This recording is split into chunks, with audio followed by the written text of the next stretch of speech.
칼럼. 갑툭튀 한동훈이 결자 해지하라. 4월 10일 총선 때 초반 선거판을 휩쓸었던 한동훈 현상은 아직 진행형이다. 국민의힘 선거 완패 이후 우파 진영 안에서도 책임론이 제기되나 그보다 훨씬 많은 우파의 여론은 한동훈 재등판이다. 여론조사 기관 미디어토마토가 28일 발표한 조사만 봐도 국민의힘 지지층의 61.5%가 한동훈을 차기 당 대표감으로 꼽았다. 나경원, 원희룡, 안철수 등 다른 당권 주자를 다 합친 지지율보다 2배 이상이다. 현행대로 100% 당원 투표가 지도부를 결정하면 어차피 대표는 한동훈이다. 우파 진영에서 한동훈 불가론을 주장하는 사람들은 두 가지 이유를 들이댄다. 총선 패배 책임론, 그리고 이와 연결된 시기상조론이다. 사실상 원톱으로 선거를 이끌다 졌으므로 책임을 지는 건 당연하다. 문제는 책임을 어떻게 지는지다. 가장 확실한 방법은 정계 은퇴다. 하지만 이는 당사자가 선택할 몫이지 남이 주장할 여지는 없다. 그래서 나오는 게 적어도 이번 전당대회는 패싱하라는 요구다. 대신 자기들이 당권을 차지하겠다는 속마음도 담겨 있다. 한동훈이 건너뛰면 그들이 대안이 될 수 있을까? 전국이 안정돼 있다면 누가 여당 대표를 맡아도 잘 이끌어갈 수 있다. 1호 당원인 대통령의 지원이 있고 행정부의 도움으로 정책 수단을 갖기에 못할 게 없다. 여소야대라고 해도 원내대표가 거대 야당을 상대하느라 큰 어려움을 겪지 대표는 조금 불편할 뿐이다. 이 경우 기존의 우파 정당을 이끌던 인물 누구나 대표 역할을 잘 수행할 수 있다.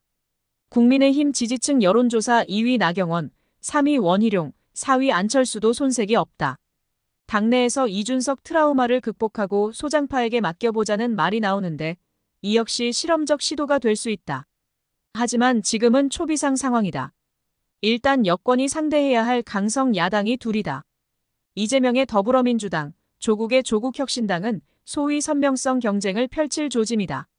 두 정당 모두 22대 국회 임기 시작과 동시에 특검 정국을 만들 태세다. 향후 특검 대상에 김건희뿐 아니라 이재명과 조국을 수사했던 검찰도 포함하고 있음을 주목해야 한다.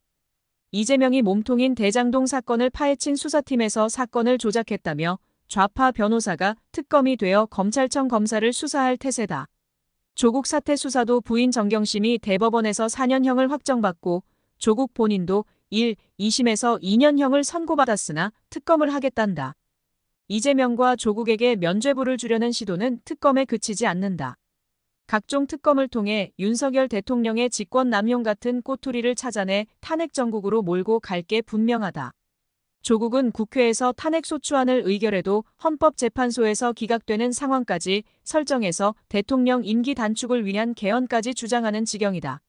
어떡하든 정국이 혼란스럽고 윤 대통령이 식물 상태에 들어가야 검찰과 법원의 법 집행이 제대로 안 될 거라고 판단하는 까닭이다.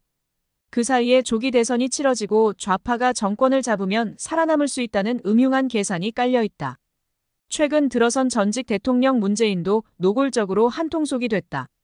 노무현 전 대통령 15주기로 봉하마을에 모였을 때 문재인이 이재명, 조국을 앉혀놓고 빨리 성과를 내라고 재촉한 건 의미심장하다. 부인 김정숙과 문다혜를 둘러싼 사법위기가 한꺼번에 터지자 좌파 동맹을 결성해 하루속히 탄핵 정국을 조성하자는 요구다. 쓰나미처럼 윤석열 정부를 덮치는 좌파 동맹의 생존형 대여 투쟁을 누가 감당할 건가? 정치적 대응으론 불가능에 가깝다. 수적 열세에다 절박함의 차이 때문이다. 그렇다면 사법 논리까지 더해 좌파 동맹의 불순한 목적을 국민에게 적극 알리면서 방어막을 칠 필요가 있다. 일찌감치 문재인, 이재명, 조국 수사에 직간접 관여했고 총선 때 2조 심판론을 외쳤던 한동훈이 적임자 아닐까? 그럼에도 총선 패배 책임 때문에 안 된다면 당원들이 결자 해지를 요구하면 된다. 선거를 총괄했다가 실패해서 윤석열 정부와 우파 진영 전체를 위기에 빠지게 했으므로 뒷수습도 당신이 하라고 칼자루를 쥐어주는 거다. 이재명은 자신이 대선에서 패하는 바람에 좌파 진영이 위기에 빠지자 곧바로 보선을 통해 국회에 입성한 뒤 당대표를 맡았다. 지금 이재명의 행태는 자기 방탄인 동시에 좌파를 위한 결자해지다. 대구시장 홍준표는 한동훈을 비난하며 갑툭튀에게 우파의 운명을 맡길 수 없다고 주장한다. 하지만 2022년 대선 때 갑툭튀 윤석열이 없었다면 정권 탈환이 가능했을까? 지금 우파의 위기 상황에서 갑툭튀 한동훈 외에 누가 문재인, 이재명, 조국을 상대할 수 있을까? 모르나 너만